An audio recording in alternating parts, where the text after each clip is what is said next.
नमस्कार प्यारे दर्शकों, आज फिर हम आपके लिए बहुत ही प्यारी, बहुत ही ज्ञानवर्धक और प्रेरणादायक कहानी लेकर आए हैं। होली की यह कहानी सुनने के बाद आपके जीवन में, आपके बच्चों पर, आपके परिवार पर कभी कोई संकट नहीं आएगा। प्यारे दर्शकों, होली की यह कहानी बहुत ही महत्वपूर्ण है। आप अपने बच्चों को, अपने परिवार को जरूर सुनाएं ताकि जीवन में कोई भी उनके कष्ट आए, हर कष्ट से वे आसानी से बच सके।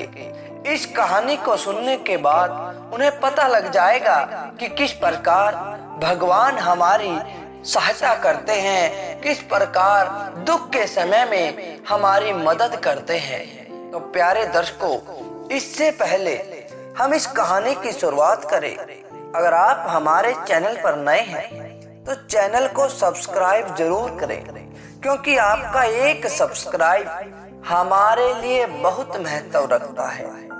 और इस कहानी को आप अंत तक जरूर सुनें, क्योंकि जब तक आप किसी बात को पूरा नहीं सुनते तब तक आपको उसका पूरी तरह से ज्ञान नहीं होता।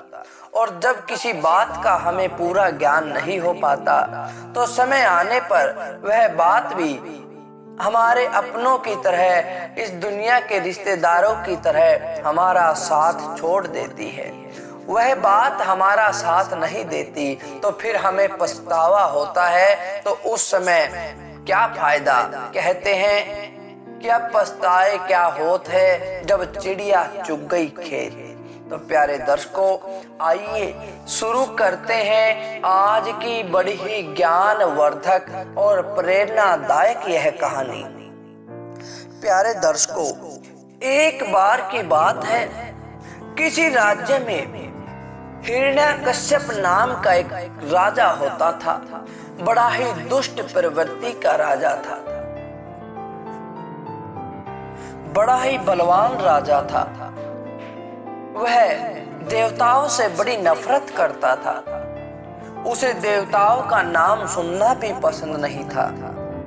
उसने अपने राज्य में ऐलान करवा दिया था कि अगर कोई भी व्यक्ति उसके सिवाय किसी और को भगवान मानता है तो उसको मृत्यु दंड दिया जाएगा। केवल वह उसकी ही स्तुति करें, केवल हिरण्यकश्यप का ही गुणगान करें। कहते हैं कि और तो मान गए, किंतु उसके परिवार में उसका एक पुत्र था जिसका नाम प्रहलाद था। प्रहलाद बड़ा ही विष्णु भक्त था, विष्णु की भक्ति में लीन रहता था, उसके आनंद में मगन रहता था। किंतु इस बात से उसके पिता बड़े नाराज थे। अभिमान में चोर वह राजा किसी को अपने बराबर नहीं समझता, हर किसी को तुच्छ दृष्टि से देखता। शक्ति का अभिमान इस कदर हो गया कि वह अपने पुत्र से ही दुश्मनी कर बैठा। अपने पुत्र को दुश्मन मानने लगा, कहने लगा कि तू विष्णु भगवान की पूजा करता है, उसकी भक्ति करता है, तो मेरा पुत्र नहीं है, तू मेरा दुश्मन है और मैं तुझे कभी भी जीवित नहीं छोड़ूंगा। प्यारे दर्शकों, उस हिरण्यकश्यप राजा ने, उस राक्षस ने अपने पुत्र को मारने के लिए अनेक योजनाएं बनाई। उसको मारने के लिए कभी उसे पहाड़ से नीचे गिरा दिया, कभी जंगलों में फेंकवा दिया।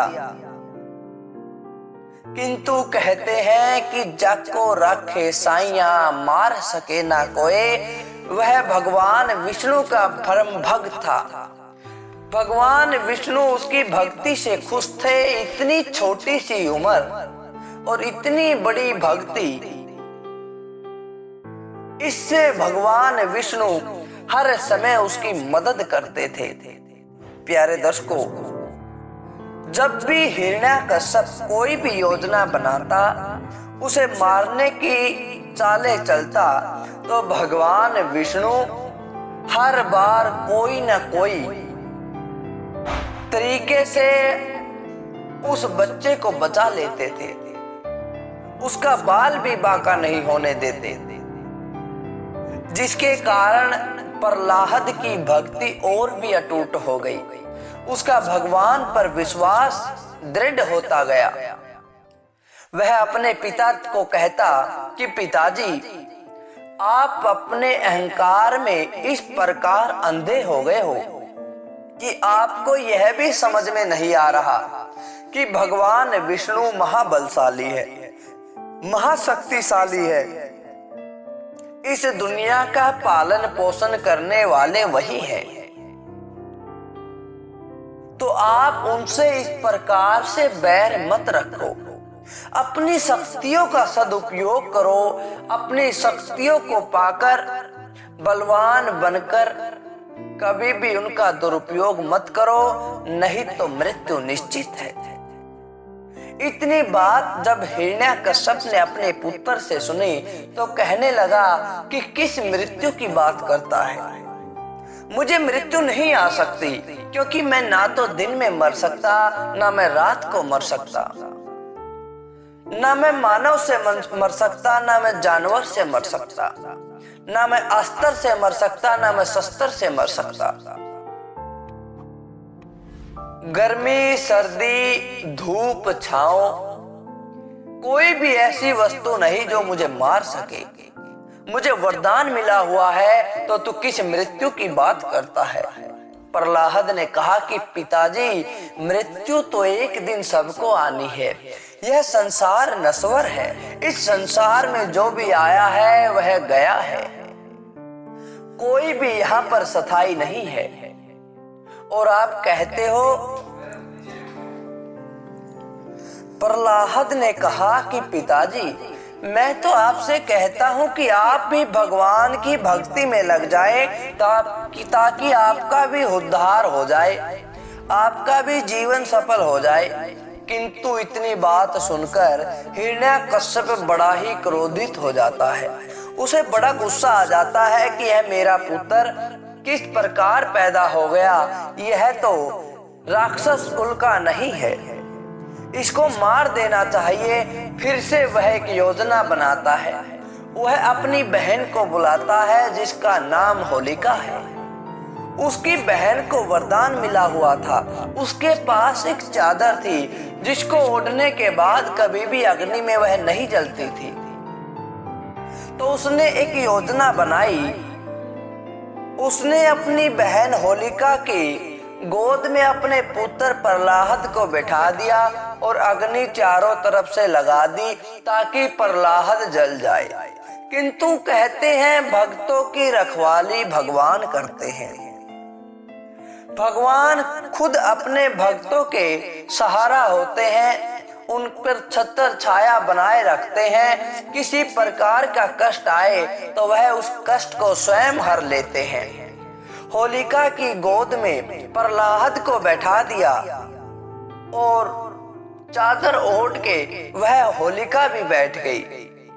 आग जलने लगी, किंतु तभी हवा ने ऐसा रुख बदला कि होलिका तो जल गई, चादर प्रहलाद के ऊपर आ गई।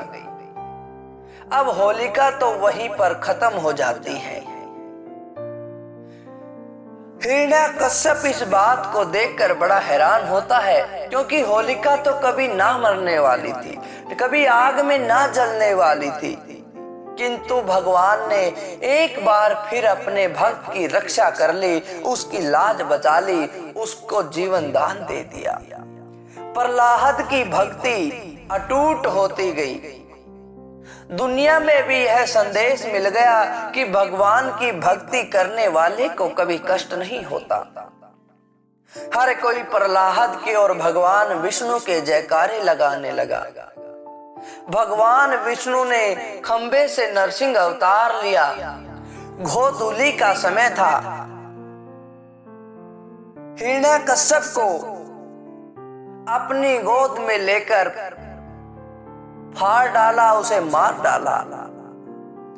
इस प्रकार से उस दिन से होली का यह त्योहार मनाया जाने लगा। होली के दिन माताएं मनोकामना करती हैं कि उनके पुत्र पर कभी कोई कष्ट ना आए।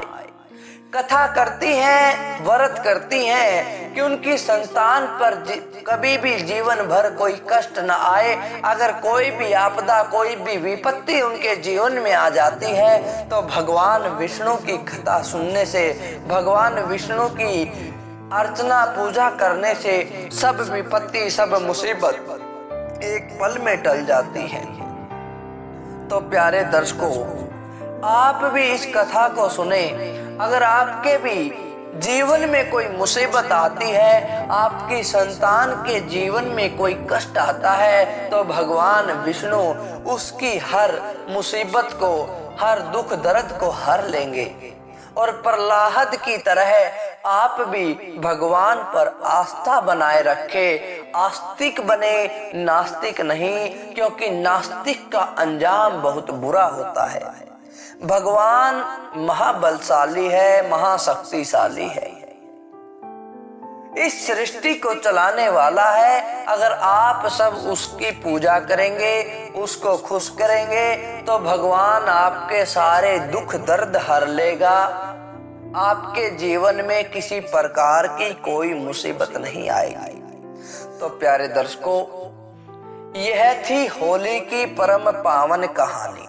अच्छी लगी तो लाइक करें, शेयर करें और कमेंट के द्वारा हमें जरूर बताएं। धन्यवाद दोस्तों।